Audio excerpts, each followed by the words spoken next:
Marine, volunteer, prisoner of war, fugitive. This is all about one man named Hennady, a Marine who fought against the Russians in the besieged city of Mariupol and later hid for 9 months in the already captured city. This is just one of the many heroic tales of the battle for freedom. At 4 a.m., the first hits landed. I opened the windows, overlooking Vodane. I saw them raining down phosphorus munitions on the military. My girlfriend remarked, "Oh, fireworks." "Not really," I replied. "The war has begun." Hennady was born and raised in Mariupol, a city now symbolizing the horrors of war. He served in the army and extended his contract several times, ultimately joining the elite Marine unit of the armed forces after completing rigorous airborne troops training. In 2014, when Russia launched its hybrid war in Ukraine, Hennady volunteered to fight. Throughout these years, he had been to numerous hot zones, repeatedly putting his life on the line. However, the main challenge lay ahead for both Hennady and his hometown in 2022. 1 week after the full-scale invasion on March 1st, Mariupol was completely encircled. However, its defenders continued to fight. At that, the decision to fight for the city consolidated the individuals from very diverse backgrounds. We had a 70-year-old man.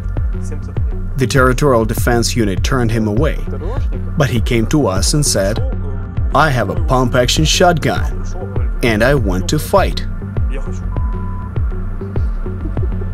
He was a wiry one. He explained, "I am old, my family is far away, I am alone here, and I have nothing to lose.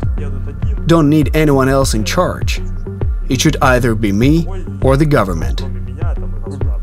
Hennady emerged as an unofficial leader of a small volunteer unit. In their first battle, they destroyed an enemy tank and several vehicles with personnel. However, eventually the volunteers became isolated from the rest of the Ukrainian defense forces in one of the city's districts, losing all means of communication. At some point, I realized that they will probably kill me. I was extremely afraid of being captured. For months, the Russians struggled to overcome the resistance of the defenders trapped in Mariupol, so they opted to simply annihilate the city. Every day, its streets were bombarded with artillery shells and high-capacity bombs. Later, a Russian soldier said, "Our orders were to destroy Mariupol. It didn't matter whether you were there or not. Even if all the defenders had gathered in one place, we would have still destroyed the rest of the city." At some point, news reached them that the defenders of Mariupol had sheltered in the renowned Azovstal plant. Under heavy enemy fire and intense fighting, the volunteer unit was losing its members. When only one comrade remained beside Hennady, they decided to reach Azovstal by car and reunite with their fellow fighters. However, their car struck a mine on the way, resulting in the death of Hennady's comrade. Shell-shocked, Hennady managed to leave the vehicle, changed into civilian clothing he had found, and made his way to his home nearby. Hennady spent some time in the basement of his house with his neighbors. I met my neighbors, and they told me, "There are Russians over there, there, and there." I took a closer look and noticed them in nearly every entrance, done in our bulletproof vest, but with white armbands. Some were carrying machine guns. Well, I thought, here I am. However, one day a stranger ran in, pleading for help. A shell had struck the house where he, his pregnant wife, and their children were staying, and they had to be taken out immediately. Hennady volunteered to help them. He led the children and the man's wife out of the burning house. However, that man was the one to inform the Russians, suspecting Hennady of being a Ukrainian soldier. As I came out of the basement, an assault rifle was pointed at my face. The soldier, dressed in a green uniform and helmet, asked the man, "Is this the one?" The very man I had just helped to rescue his children affirmed yes. The soldier had me at gunpoint and ordered me to strip.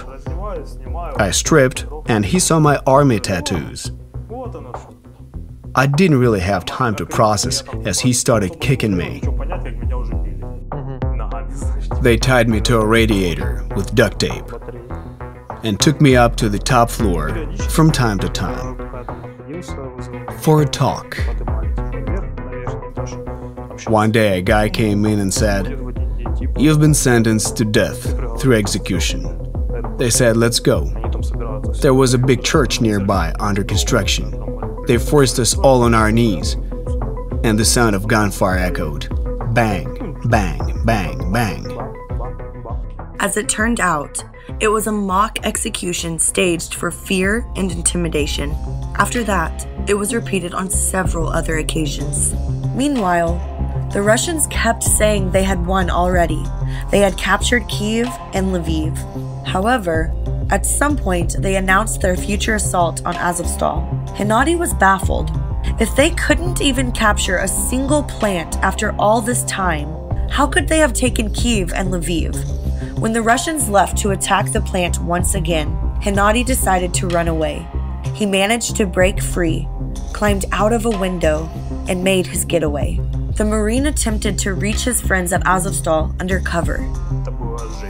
It was carnage. You walk amidst corpses with arms and legs torn off. Nobody bothered to collect them. Entire neighborhoods had been abandoned. Places where I used to drive through, once busy intersections, were reduced to nothingness. Everything was burned down. You walk and it's dead silent, and piles of lifeless bodies. He couldn't break through to his fellow fighters. On May 20th, the defense of Azovstal came to an end when the defenders received orders to save their lives. Hennady was left alone in the city under enemy control. For months, he hid in basements, thinking only of one thing: how to survive. В итоге я вот уже, так знаешь, Новый год прошел, я суперски встретил Новый год. Отбивался от крыс, у меня было на 6. As New Year's Eve arrived, I celebrated by fighting off rats. It was a full-blown invasion. They sought to eat my supplies, and I didn't want that at all. It was a serious battle. And one day, thanks to my friends and other people, representatives of the Navy reached out to me and said, "You're a good Marine. We have a proposition for you." I was like, "What?" And they explained the situation, disclosed the details of a highly classified evacuation plan, and said, "There is a 1% chance of success. We will help you, but there's just 1%. It's all or nothing." The details of his evacuation remain undisclosed. However, on February 13th, 2023, the Marine was already at the Ukrainian-controlled territory.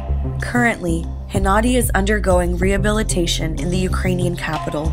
He is already involved in providing instruction on small arms handling. And despite almost a year alone in his occupied hometown, he still believes in victory. We will win. Do we really have a choice? This is our home and there are nothing but invaders. We must win.